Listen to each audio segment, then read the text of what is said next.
Okay, so hopefully during class I was able to talk a lot about the 1920s and kind of some changes and the excitement that came with the 1920s, all of the hope and the looking forward to new advances in technology and things like that. Now we're going to move on and talk about modernism.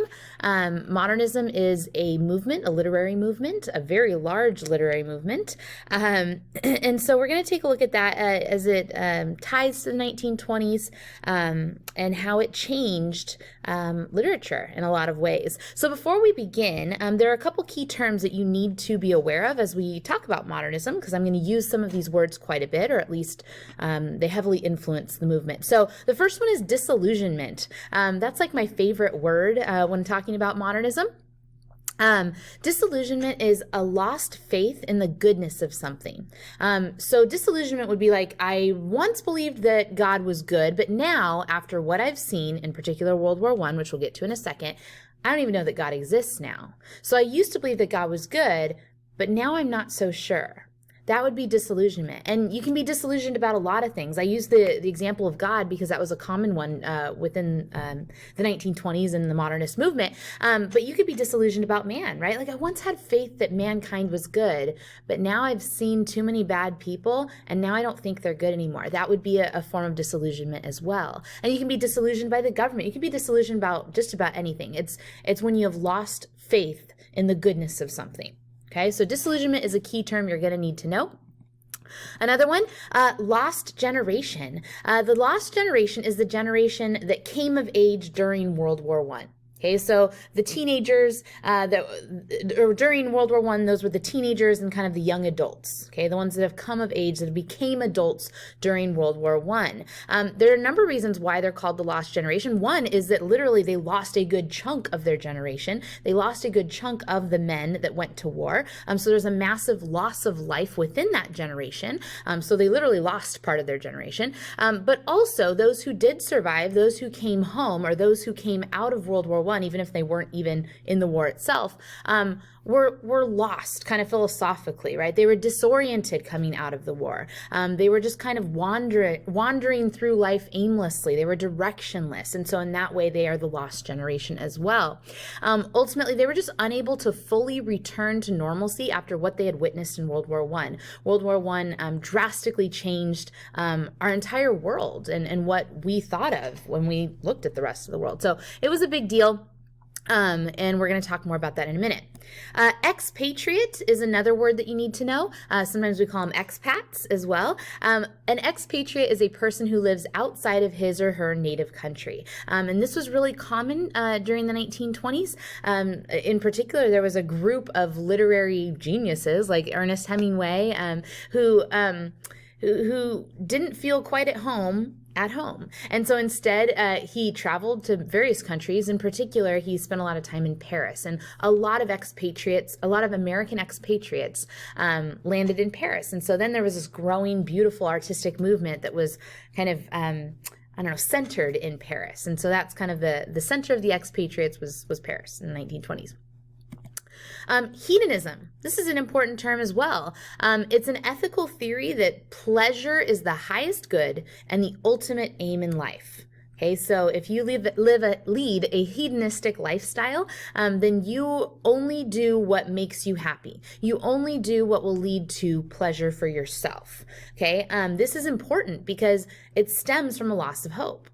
Hedonism, while it sounds good, like, hey, yeah, do whatever makes you feel good, sounds fun, sounds nice, the problem is it's rooted ultimately in a sense of purposelessness, right? We talked about how many people were disillusioned after the war. They lost hope in the goodness of people and the goodness of God. When you lose hope, that leads to a loss of purpose, right? If you no longer believe in God, then what is the purpose of all of this stuff?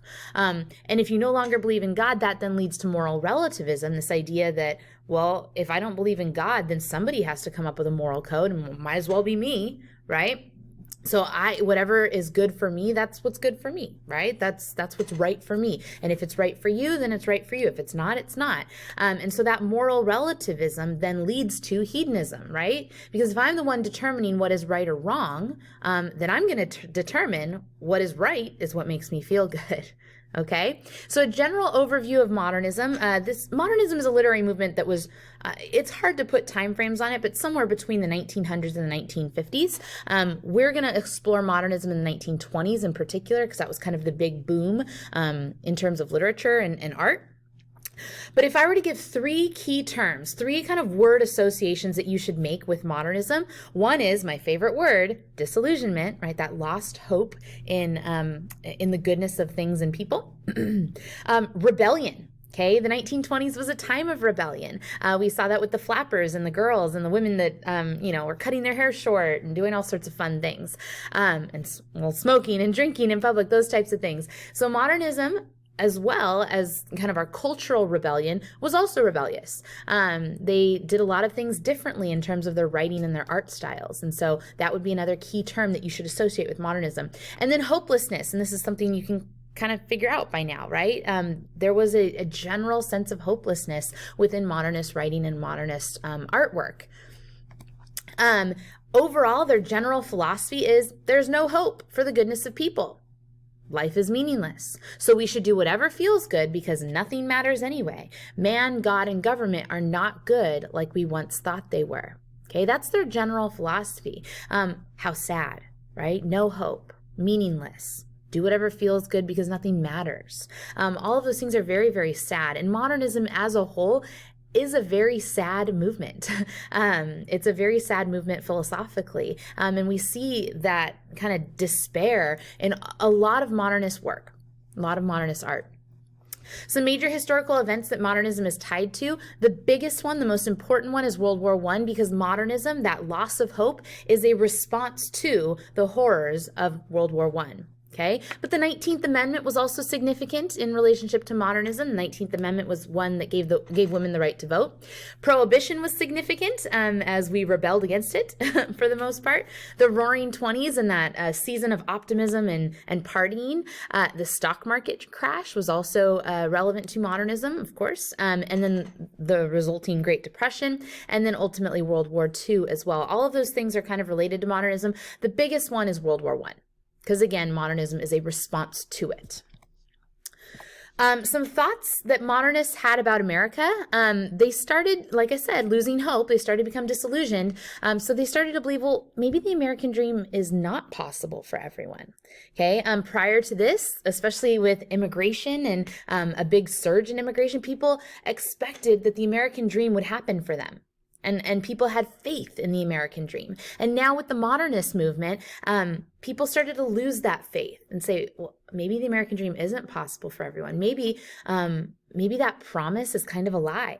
And they noticed that the wealthy have a major advantage when it comes to success and furthering success. And so there was kind of a disillusioned view of the wealthy. There was a disillusioned view of the American dream. Some types and purposes of writing, we're going to talk about this more in just a second, but modernism explored very highly experimental writing. They used fragmentation, where they pieced different things together. I'll talk about that later. Stream of consciousness type of writing, and ultimately that was in order to alienate the common reader. They didn't want the average reader to be able to get them, right? They wanted to feel misunderstood, because they did feel misunderstood. And so if the reader didn't understand what was going on, then that's okay, because that was really how they truly felt. They felt misunderstood. And they also wanted to express what the author felt could not be communicated effectively. Modernism can be a little bit confusing. It can be a little bit hard to read because it doesn't just tell you straight out what's going on. Sometimes you have to kind of read between the lines and figure things out for yourself. And again, the modernist authors were okay with that. They'd say, okay, if you don't get it, you don't get it. You don't get me. That's okay. Okay, so I said that modernist writing styles were changing. It changed the way that we did literature. And a lot of that change, again, was a response to World War I. So let me talk about a little bit how literature was changing and how that related to World War I, how it was a response to it. This part maybe not quite so much in terms of a response to World War I, but first of all, modern authors thought the old styles of writing were too limiting. Okay. If you think about the various stories that you've read, if you think back to freshman year and you think about that story plot line, right, where it starts with exposition and then you've got the impulse and you've got the rising action, then the climax and the falling action, and then the denouement or whatever. If you remember that little kind of plot line, modern authors looked at that and said, yeah, that's all the same stuff. So modern authors wanted to explore different ways of telling stories that didn't follow the traditional storytelling methods. For example, like I said, that plot line, it all just kind of goes from kind of, what was it, left to right, right? It goes up that hill, comes back down.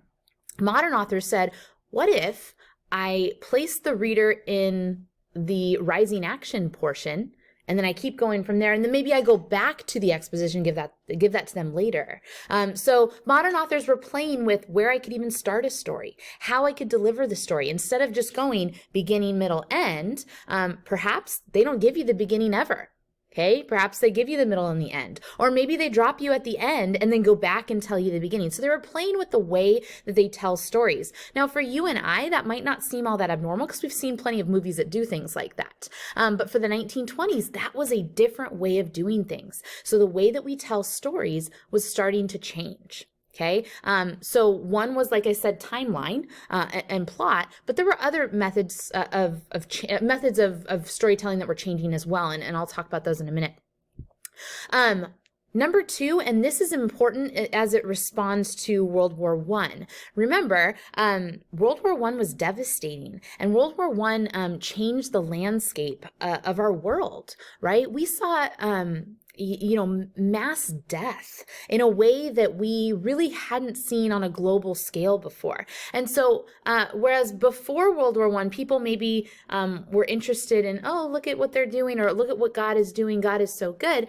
Now people are going, wait, why would people even think this way? For example, you think of something like the new technologies, like a tank, or like, oh my goodness, this is the one that always gets me.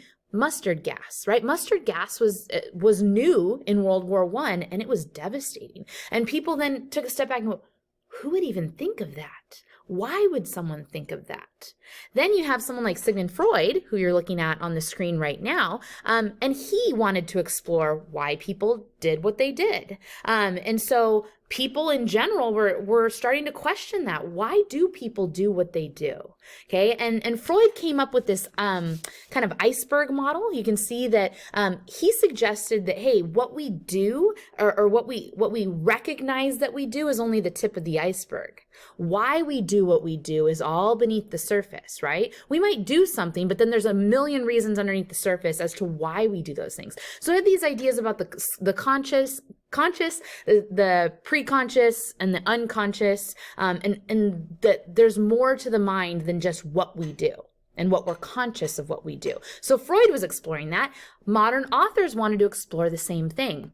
Modern authors also explored how to take this iceberg model and apply it to literature as well. Hemingway, who is a very famous modern author, he came up with what was called his iceberg theory of writing. Okay, and so he would give you the conscious, right? He'll give you words, he'll give you tone, he'll give you a character's body language and a character's gestures, but what he won't actually explicitly state are the things beneath the surface, like their beliefs, their values, their biases. However, as a reader, we are supposed to acknowledge that those characters do have beliefs, values, biases, prejudices, all of those things that are underneath the surface, and it is our job as a reader to figure those out. So he's not going to tell you that his character believes this, this, this, and this. What he will do is give you body language that shows you what they believe. Okay? And so that's how modern authors were kind of taking Freud's experimental psychology and applying it to literature. Right? Exploring why people do what they do. And so there's a thematic connection there in terms of literature. But then also the actual writing style where they give you less, but you understand more, right? You get just the tip of the iceberg, but you have to understand so much more is beneath the surface. And we as the reader have the task of figuring out what is beneath the surface. Okay. And then number three, another way that modernism responds to World War I, well, writers began to question the idea of a caring God. And I've said that multiple times, right? That many people post World War I were disillusioned about God, right? before World War I, they believed that God was in control, that God was good, that he was caring. And now they see literal, battlefields piled with bodies. And they go, why? Why would God allow this? And so I think modern authors in particular struggled with that idea of how can God be a good God and still allow such evil? Okay. Now, theologically, you could go into that, right? As Christians, especially, you could go, well, here's why. But you have to understand a lot of people, they struggle with that. And still today, people struggle with that, right? And I think modernism was the first kind of big, massive push to make that part of their literature and to boldly question God in their writings. Okay, so again, modernism in the modern novel. This was post-World War I stuff. Modernism marks a distinctive break, rejecting the 1800s optimism. Okay, in the 1800s, we were like thinking, oh, Industrial Revolution, we're going to do all these really cool things with technology. There's all this optimism about people and what we can do. But instead, modernism or modernist authors presented a largely pessimistic picture of a culture in disarray, right? So in the 1800s, the culture was optimistic for the most part. In the early 1900s, again, we saw World War I and we went, oh, maybe this place isn't so great. Maybe the people in it, maybe the people in this world are not so great. Maybe, maybe we can do cool things with technology, but maybe when it comes to morality, we're awful, right? So this overall despair resulted in an apparent apathy. Okay, apathy means I just don't care, right? So if you are looking at a situation and you have apathy towards it, then you feel indifferent. You don't care either way. And actually, I think that's one of the saddest places to be, is in a state of apathy where you just don't care, where you see something and you just don't care. And then also that despair led to moral relativism, feeling like, well, who are you to tell me what to do? Okay, if everybody sucks and I'm disillusioned about people, right? And I think that people suck in general, then why should you tell me what to do? Right? If I'm disillusioned about God, thinking, well, I used to think he was God, a good God, but now I don't think he's a good God. And so if you do exist, I don't think you're very good, so why should you tell me what to do? Okay, that's where that modernist line of thinking is coming from. Recognizing the failure of language to ever fully communicate meaning, the modernists generally downplayed content in favor of an investigation of form. So again, modernism wasn't always about getting a point across, although often it does. It was more about playing with artistic style to give you a feeling. Okay, they don't necessarily want you to focus on the story itself. They want to give you a feeling, and they want to make you feel the way that they feel, which sadly was full of despair, full of pessimism, right? So again, modernist writing is about the feel more than the plot. The fragmented, non-chronological poetic forms used by Eliot and Pound revolutionized poetic language. Let's talk about that fragmentation. In the 1920s talk, we talked about Cubism, right? Cubism was a big deal, and it was about taking different shapes and putting them together to create an overall picture. And literary geniuses did the same thing. Sometimes they would take little snapshots of plot, and they would put them together, and overall it created a bigger picture, and it created a larger feeling. And so fragmentation was a new form of writing that again, changed the way that we look at literature. Sometimes non-chronological. I mentioned that earlier, how it's not necessarily a left to right plot line. Okay. Sometimes they drop you in the middle and then you have to work your way around that. Modern life in general seemed radically different from traditional life. It was more scientific, it was faster, it was more technological, more mechanized. Modernism embraced these changes. Modernism was all about change. It was about, okay, this is how we used to do things. Now we're going to do it this way. That's what modernism is really all about. Okay, so in terms of writing style, it is no longer descriptive, so everything counts. Some of you guys like really hate when you read a full long page full of description of a tree, right? You're like, oh my goodness, like stop describing the forest. Good news for you is that modernist writers don't do stuff like that. Instead, they give you little teeny tiny pieces of writing, and you have to make the most out of it. So again, go think back to that Hemingway iceberg theory style of writing where you're just given a little bit. You might be given dialogue, you might be given body language, but you're supposed to understand everything beneath it. Okay, that's the essence of modernism, is that there's more to understand beneath the surface. There's often no exposition. Sometimes the resolution is uncertain. So sometimes the author doesn't really give you a whole lot to set you up. He or she just drops you in the middle of the action, and you again kind of have to navigate your way around it. Sometimes the resolution is uncertain in that maybe there's an ending where you're not really sure what happened, or maybe you're really not sure whether it was a good ending or a bad ending for a character. And so that uncertainty parallels and matches the author's uncertainty about life. The reader is often left to draw his own conclusion. Like I said, you're given a little bit and you're supposed to make meaning out of a lot more underneath the surface. So the reader has to do a lot of work here reading modernist writing. Characters typically lead ordinary lives or frustrated lives. So these are not going to be kind of fantastic stories about kings and queens and about people that you can't relate to. The characters in these stories you should be able to relate to because they're average, everyday people doing average, everyday things. But of course with complications, because otherwise where would our story be, right? Authors often use the stream of consciousness where they follow the character's thought patterns. So we get a lot more of the character's thoughts in addition to their body language, in addition to their actual dialogue. We get to see, especially with Gatsby, you get to see one character's thoughts about everything. So you get to, again, explore the inner workings of the mind. Vision and viewpoint became an essential aspect of the modern novel. It was not sufficient to write a straightforward third-person narrative, or worse yet, use a pointlessly intrusive narrator. The way the story was told became as important as the story itself. So even in the way that there are narrators or the way that there aren't narrators within modernist writing was important and significant. And sometimes it actually made a comment about vision and viewpoint. You can't always rely upon the person telling the story, right? If there is a conflict, right, and you've got two people telling stories, do their stories always match? No. And what does that tell you about the people telling the stories? That they're biased. Right? And so even authors acknowledge that, and sometimes their narrators are biased in certain ways. And so sometimes there's a point in that saying that, hey, everybody is biased, right? You can only trust the word of a person so far, right? They might feel a certain way about something, and that might twist the way that they actually tell their story. And that is the case in The Great Gatsby. So we'll have to explore that later. New critics hunted the epiphany, a moment in which the character suddenly sees the transcendent truth of a situation. So this is just the idea that sometimes characters will be thinking one way for a really long time, and then all of a sudden their viewpoint changes, or their understanding of something changes significantly. Okay, they examined or clarified something, and they were ultimately the author is hoping to shed light upon their change of view and whatever they have to say about that. We'll see that in Gatsby as well. Okay, some major motifs that run throughout many different modernist works. The first one is hypocrisy.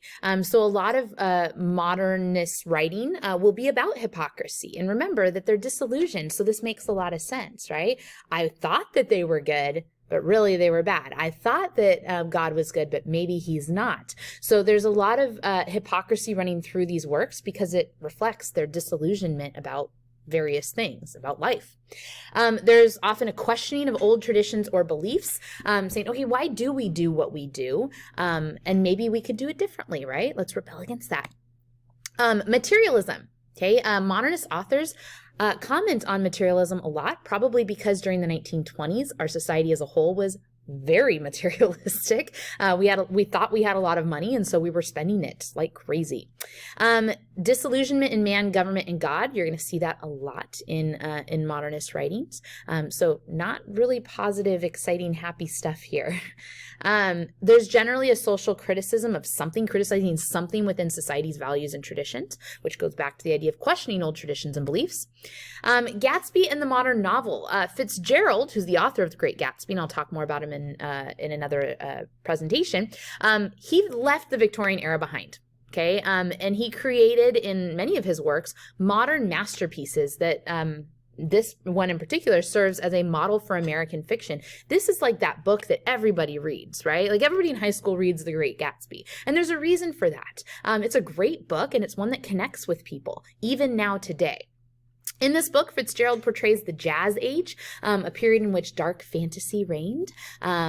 Modernism offered a broad palette, a self-conscious, surreal landscape in which life is viewed more metaphorically than meticulously detailed.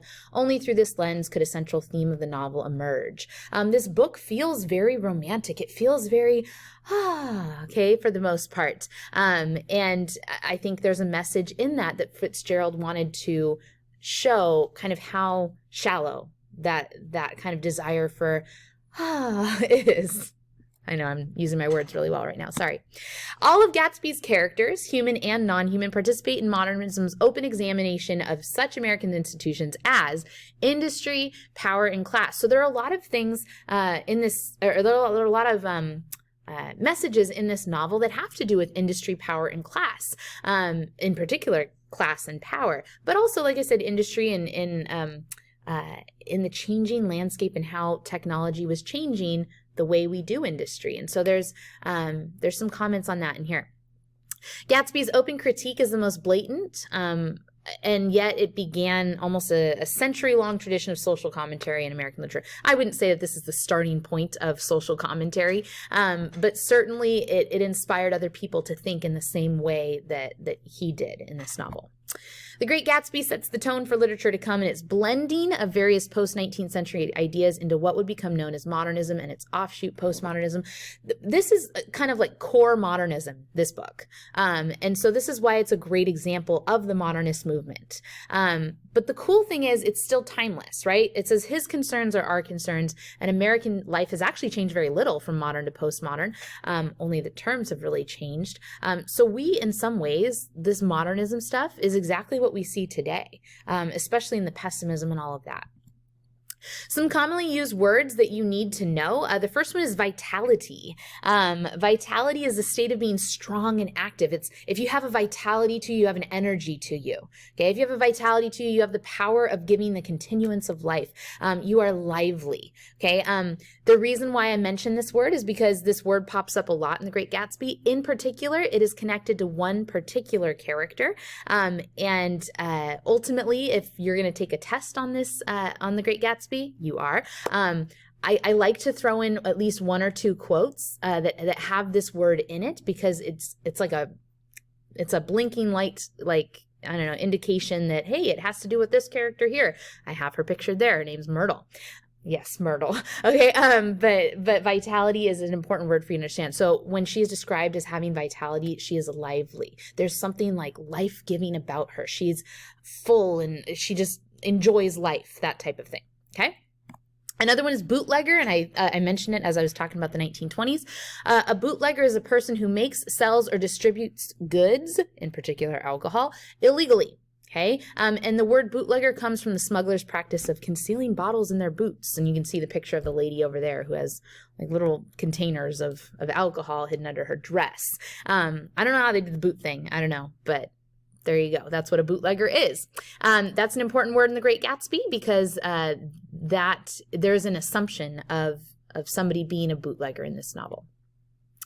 Incredulous. Incredulous is unwilling or unable to believe something. If you are incredulous, it's like, like, I can't believe it, right? Like, I always love that meme where he goes, what? Okay, incredulous, like, I can't believe that's possibly true. And there's one character in particular who is often incredulous because he just can't fathom what other people are thinking, because he's so much higher class than others. So he's incredulous because he's like, I can't believe that you would even think that.